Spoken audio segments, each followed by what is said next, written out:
Assalamualaikum warahmatullahi wabarakatuh. Mahasiswa Universitas Terbuka dimanapun Anda berada. Hukum yang dimaksud dalam pembahasan pada sesi keempat ini adalah undang-undang, peraturan, dan sebagainya untuk mengatur pergaulan hidup manusia. Jika kata hukum tersebut diikuti dengan kata Allah Subhanahu wa Ta'ala, maka dapat diartikan sebagai undang-undang atau peraturan yang bersumber dari Allah Subhanahu wa Ta'ala untuk mengatur kehidupan makhluknya, khususnya manusia.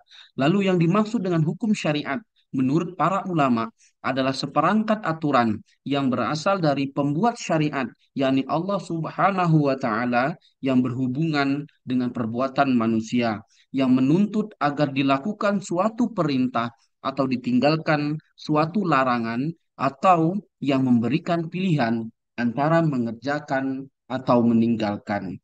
Secara garis besar, hukum Islam terbagi menjadi 5 macam, yakni wajib, sunnah, haram, makruh, dan mubah.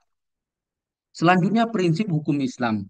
Yang dimaksud dengan prinsip hukum Islam dalam hal ini adalah kebenaran universal yang inheren di dalam hukum Islam dan menjadi titik tolak pelaksanaan dan pembinaannya.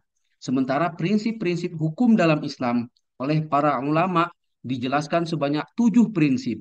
Ketujuh prinsip tersebut adalah prinsip tauhid, prinsip keadilan, prinsip amar ma'ruf nahi mungkar, prinsip al-hurriyah, kebebasan dan kemerdekaan, prinsip musawah atau persamaan atau egaliter, prinsip ta'awun atau tolong menolong, dan prinsip tasamuh atau toleransi.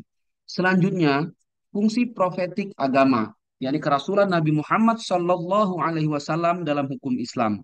Mahasiswa Universitas Terbuka yang saya banggakan, petunjuk Allah Subhanahu wa Ta'ala dalam Al-Quran hanya dapat dilaksanakan dengan syarat mengikuti ajaran Rasulullah Shallallahu Alaihi Wasallam. Inilah yang kemudian disebut dengan sunnah Nabi Shallallahu Alaihi Wasallam atau hadis. Secara sederhana, diartikan dengan segala perkataan, perbuatan, dan ketetapan Nabi Shallallahu Alaihi Wasallam. Posisi sunnah Nabi Shallallahu Alaihi Wasallam terhadap Al-Quran sangat penting. Di antaranya adalah untuk menguatkan hukum yang terdapat dalam Al-Quran, menjelaskan apa yang masih global dalam Al-Quran, bahkan menetapkan hukum secara mandiri yang tidak terkait langsung dengan Al-Quran. Sekian, wassalamualaikum warahmatullahi wabarakatuh.